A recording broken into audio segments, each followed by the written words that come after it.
An suburbudo labari da dumi su daga bakin Nuhu yaron Bello, bi ma'ana Hausawa TV. Ka sha labari.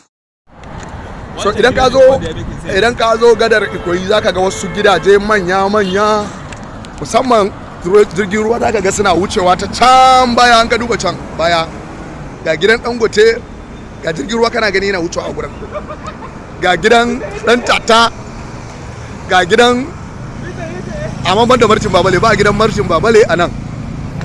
So mu da muke zama a Lagos muna da iko mu tafi ko a kafa. Kaga a kafa nake tafiya na je wannan gada, ba ka sha kallo ba. Wannan ruwa da kake gani gashi nan kusa, jirage daban-daban suna iya shiga ciki su burbuda ma maganan gaskiya.